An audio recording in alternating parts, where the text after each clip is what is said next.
What's going on, everybody? So I just wanted to give appreciation to my favorite handheld, and I wanted to kind of just make a statement about the ROG Ally. Using it for almost a year, just like with handhelds like the Steam Deck, I've come to realize that the ROG Ally is my favorite handheld, and I'm going to list exactly why that is. Now, using the term handheld for the ROG Ally, some would say isn't exactly accurate. In fact, some people wouldn't call the ROG Ally a handheld at all because it includes Windows 11 as its main operating system. And since there are a lot of people that look up to the Steam Deck as being one of the best handheld PCs on the market and ever, it's hard to argue with that point. But here's the reason why. Even though I've had a Steam Deck almost 2 years and I've just had my ROG Ally for over 7 months, even with that, I still believe that the ROG Ally has been the best handheld that I've ever used. And it's mainly because the ROG Ally is handheld gaming with zero compromises. And a lot of people don't use that word anymore in terms of handheld gaming because they feel like there aren't any compromises with the current options that we have. But I'm here to say that the ROG Ally uses an operating system that has full-blown compatibility with most games that you're going to play and most programs that you're going to use. But not only that, the amount of power that you get in the ROG Ally in terms of wattage is something unheard of. And of course, this includes the 1080p VRR panel with 120 Hz, those incredible speakers, and those are features that I wouldn't have thought I would need it on the go, because when I think of at-home console or PC gaming, I think of 1080p and over 60 FPS. For the most part, when I'm looking for a monitor, I either look for 1080p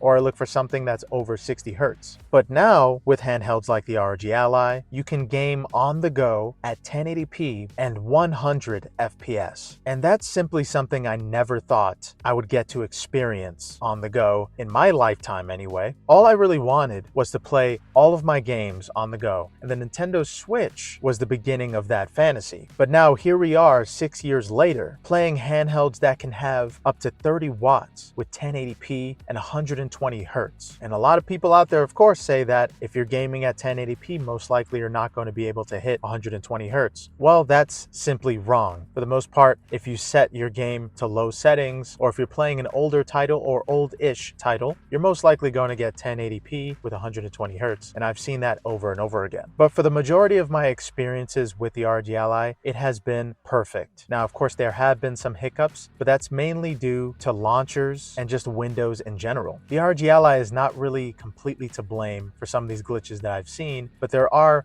ROG Ally specific glitches that you will run into. And considering what you're getting with the Ally, that's the least of my worries. For 95% of my time, I've had a near perfect experience and full-blown immersive gameplay sessions. And going back into zero compromises, maybe you would prefer your gaming setup to be a little more flashy, while the ROG Ally also includes RGB lighting. And that's something I never even considered. I've never really been a fan of RGB lighting, or specifically wanted it with my built PCs or laptops. But if my laptops or PCs did include it, that'd be a plus. But with the ROG Ally, if I wanted to play with RGB lighting as my controller, then I could just go ahead and enable or disable it. And having that included with all of these other robust features with the ROG Ally just makes it even more of a console experience and just a full-blown gaming PC setup on the go. And like I said before, I never thought I would experience that in my lifetime. But playing the ROG Ally with all of its specs and capabilities, and especially its modding capabilities and how easy it is to mod games on the ROG Ally.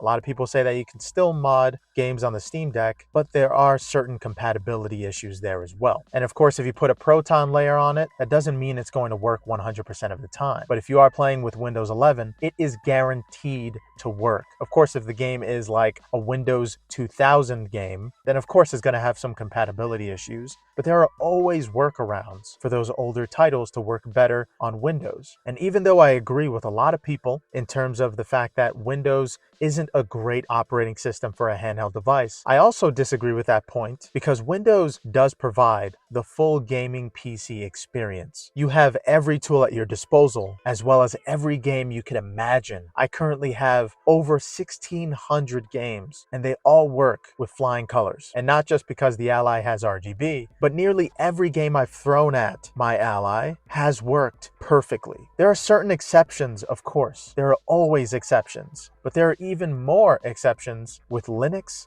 and Proton. From my experience for over 2 years, there are just certain games you cannot play, and there are actually still games till this day that you will get banned online for playing if you're playing on Linux or Proton. So you have to be wary of that. If you have an account, say with Destiny 2 that you've had for over 4 years, and then you haven't looked into every single bit of Reddit posts or reports from the internet, and you just go into that game blind on your Steam Deck or on a Linux-based PC using Proton, and then end up getting banned for using that specific operating system, that, in my opinion, is unacceptable. And it's something that I want to avoid at all costs. So what I'm going to do is just wait for Microsoft to come out with an official Windows handheld mode, which they're still working on right now. And I'm sure by the time that comes out, a lot of people's concerns and issues that they had with Windows in general is going to go away. I heard with Windows handheld mode, it's going to have an easier way to update your drivers and just update Windows altogether. Now, of course, I'm not going to dangle a pipe dream in front of your face, no matter how wrong that sounds.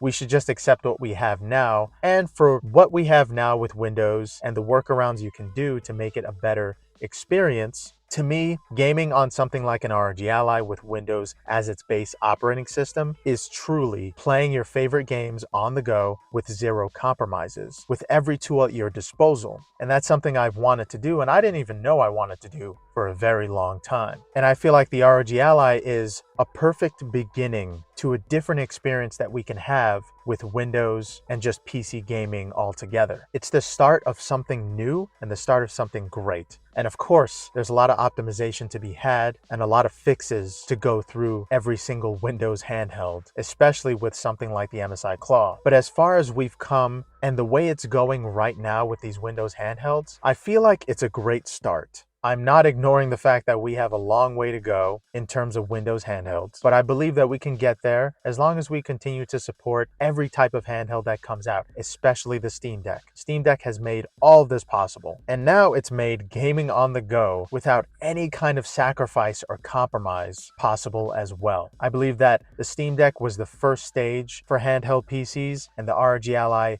is the next and new one.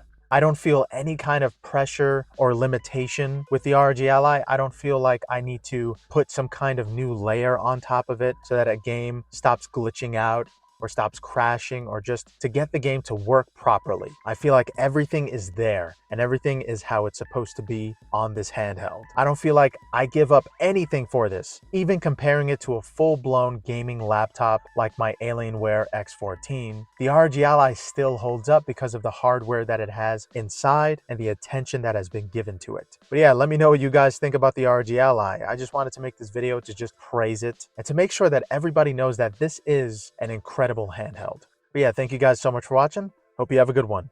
Later.